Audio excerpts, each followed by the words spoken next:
An English educator, Linda Sinclair is 50 years of age and single. She has no cozy individual connections other than the ones she has with her #1 writers and books she enjoys.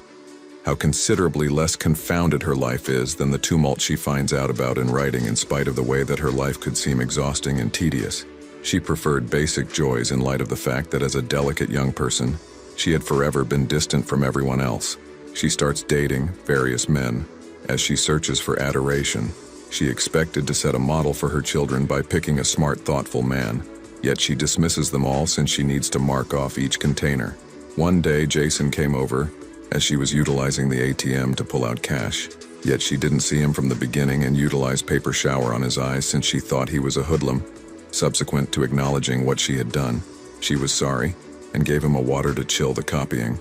Jason would not go to the emergency clinic since his dad worked there, and he never needed to see him. So Linda went with the choice to drive him home, rather as a method for aiding. Jason was the best essayist in her English class, so Linda was interested about his composing vocation.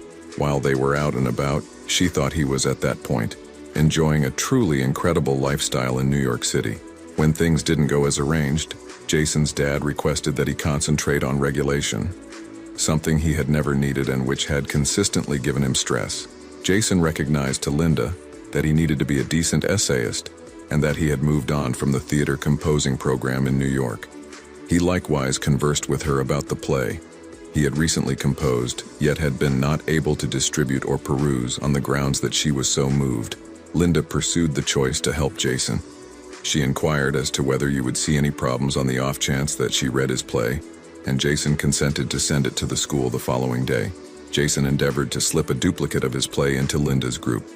Yet she got him. She presented him as the best author in his English class of 2006, and a new alumni of the emotional composing program at New York College, and his appearance satisfied the whole class. Jason's dad was disinterested when Linda got some information about his child's capacity for making sensational plays. When they initially met at the rec center, he stayed uninterested, regardless of being convinced by Linda that she had gone to the play and thought it exciting in light of the fact that he believed that him should sign up for graduate school, making Linda accept that he was an impassive, unsupportive dad. Linda went through the whole evening perusing Jason's content in spite of the way that it was basically impossible to introduce the play. Linda chose to call Jason in the wake of perusing it, since it caused her to feel so moved and energized. She referenced her companion Carl, the theater teacher at the school, which gave Jason trust as she let him know how entrancing it was.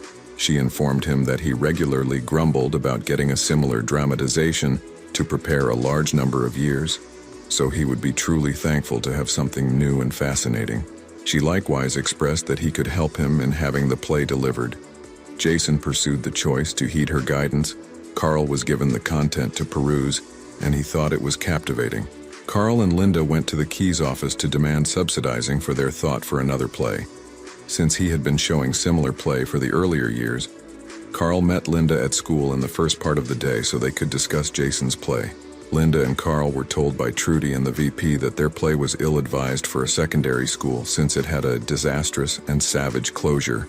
They proposed that they cut the last section, and Carl consented to do so. The chief later conceded them authorization. As they were leaving the Keys office, they, in the long run, arrived at an understanding. Linda informed Carl that it wouldn't be smart to cut the completion without Jason's notification, since he would have no desire to. Carl clarified for the lady that he was trying to say this to win their approval. Jason declined Linda's solicitation to the bistro since he wasn't prepared to sign the agreement that would offer the school the chance to coordinate his exhibition. Yet she convinced him subsequently that it was the main way for him to recover the certainty he had lost and keep his father from winning. When Jason at last concurred, the augmentation started some other time when the entertainers were allowed to stand up to the writer about the play.